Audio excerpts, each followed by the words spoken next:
Hey YouTube, my name is Kayla Rayne, and today I'm going to be discussing Codename Verity by Elizabeth Wein. So I buddy read Codename Verity with Rhianna from Little Library, and I will link her channel in the down bar below because I know that she is probably going to be posting a review, if not before my video goes up, or shortly after it does. But today I wanted to do a quick review on this book, kind of talk about my feelings when reading this book, and I promise there will be no spoilers, so if you haven't read this book you can feel free to kind of stay along and listen to what is being said. Maybe it will intrigue you to pick up this book. Anyway, Codename Verity is a historical fiction. It is a young adult book, and though it does have language, violence, and some sexual content, it's all done in a very youth-friendly way. So I find that it is very appropriate that it is young adult, and I thought that all of the issues that were kind of tackled in this were done in a way that I would feel comfortable handing to a high schooler and saying, yeah, read this. This book has a split point of view. We get to start the book with Verity, and then we end the book with Maddie, and those are our two main characters. But as we begin the book, we find that Verity is captured by the Gestapo in Germany-occupied France during World War II.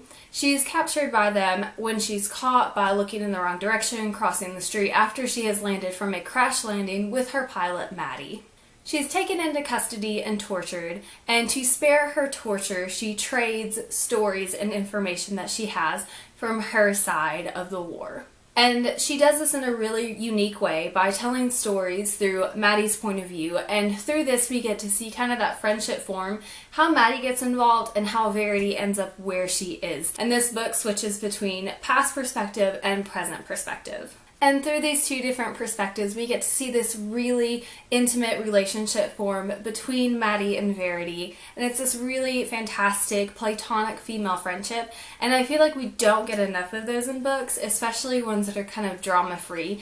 This book doesn't fall into any of those generic plot devices for female friendship, and I really appreciated that and found that the female friendship in this book was just really amazing and heartfelt to read. Overall, I gave this book a 4.5 out of 5 stars. I felt that the writing was really phenomenal and the research that went into this book was pretty intense. It felt at times like I was reading a history book with some of the information that was given, but in a really fun manner. As far as who I'd recommend this book to, if you are into any type of historical fiction that is more on the realistic side, I would definitely check this out. If you're looking for a book that has a really great friendship storyline and story arc, then again, this is another one that would be really great to check out. Or if you're just in the business of finding characters that are badass and amazing, definitely check this one out, because Verity has this really great dialogue and her past perspectives, and she still carries some of that sass with her when she is in the prison and being tortured, and I think that that just shows what a strong and amazing female character she is, as well as Maddie, who is just this amazing female character who is not going to let gender norms define what she's going to do with her life.